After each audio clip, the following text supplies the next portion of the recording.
Pozdrav svima! U današnjem videu pokazat ću vam kako izgleda jedan kalem trešnje na podlozi višnje. Ovdje trenutno možete vidjeti deo iz videa gdje sam pokazao na koji način sam kalemio tu sadnicu. I ukoliko niste pogledali taj video, obavezno ga pogledajte, tako da biste znali na koji način je izvršeno kalemljenje. A sada ću vam pokazati i kako izgleda ta sadnica 2 godine nakon samog kalemljenja. Evo ovdje možete vidjeti tu sadnicu koja je sada 2 godine nakon kalemljenja. Pošto smo podlogu kalemili na procep sa jednom grančicom, ovdje imamo jednu deblju granu i jednu tanju. Pošto smo ostavili 2 pupoljka na kalem grančici, kao što možete vidjeti 2 godine nakon samog kalemljenja, ovdje već imamo razliku u debljini trešnje u odnosu na podlogu višnju. I ova vrsta nije baš najbolje kompatibilna iz razloga zato što kalem se primi, međutim trešnja uvijek brže napreduje od višnje koja je kao slabobujna i na taj način se godinama povećava ova razlika u debljini. Evo sada ću vam pokazati i plodove na ovoj sadnici.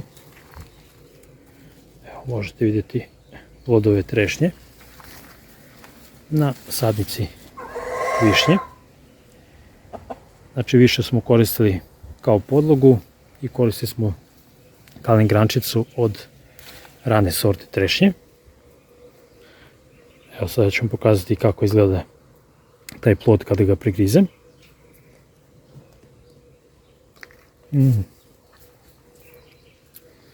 Plod je jako sladak, znači skroz je zreo. Sadnica je ove godine prvi put cvetala, znači ipak to je 2 godine nakon samog kalemljenja, smo imali već prve plodove.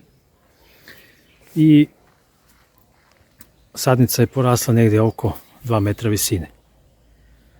Ovdje kod mene se nalazi malo ispod višnje. Evo ovako izgleda plod višnje koji smo koristili kao podloga. Znači ovo je višnja, a ovdje da uzmemo jedan plod da vidite razliku u krupnoći. Znači višnja, trešnja. Ova višnja je još uvijek kisela, dok je plod trešnje skroz zreo. I neko moje dosadašnje iskustvo, pošto sam više puta kalemio trešnje na podlogu višnje. Znači ukoliko imate višnju, možete da iskoristite kao podlogu. Međutim, što se tiče rađanja, znači ono će jako brzo da dođe na rod i imat ćete plodove. Plodovi su krupni, znači sadnica će dobro rađati. Međutim, radi se o tome da je problem sa ovim zadebljanjem. Znači, kod mene najduže što sam imao ovakvu kombinaciju sadnica je u stvari 9 godina. Znači, jedno 6-7 godina su te sadnice kod mene rađale i onda samo se jedne godine iznenada osuše. Evo ovdje možemo da vidimo i štetu od ptice ili nekog insekta. I znači što se tiče kalemije trešnje na višnju, ja bih svakom preporučio da kalemi, jer na ovaj način možemo da sačuvamo kalem grančicu ukoliko nemamo odgovarajuću podlogu trešnju ili magrivu. Evo vidite kako izgleda grančica ovogodišnji porast. Znači idealna za kalemljenje na budni spavajući pupoljak ove godine ili za sljedeću godinu za kalemljenje na zrelo. I na taj način smo sačuvali grančicu i dobili smo puno novih kalem grančica koje možemo koristiti za dalje razmnožavanje ove sorte trešnje.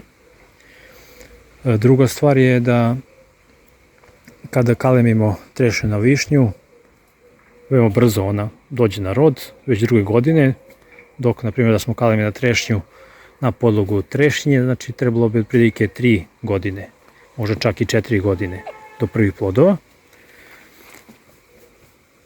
Ovako smo dobili plodove ranije i sada, ja što sam uradio, znači kao prvo sam umnožio kalem grančice, dobio sam za ovu godinu da mogu kalemiti ovu sortu trešnje na drugu podlogu, a ujedno sam dobio i plodove. Evo, sada ste vidjeli kako izgleda kalem trešnje na podlozi višnje.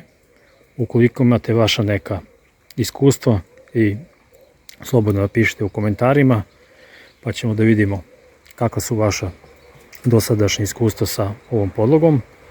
A kao što ja mogu da vam kažem, ja sam zadovoljan, jer višnje ipak nešto preterano ne volim da jedem, a trešnje su ipak ukusnije, a na ovaj način sam dobio novu sadnicu koja će trajati najmanje 4-5 godina, a možda i više od toga, i dobio sam lepe kalem grančice da mogu da je razmnožim na neku drugu podlogu, na primjer podlogu divlje trešnje ili magrive, gde će ova sorta trešnje biti dugovečna.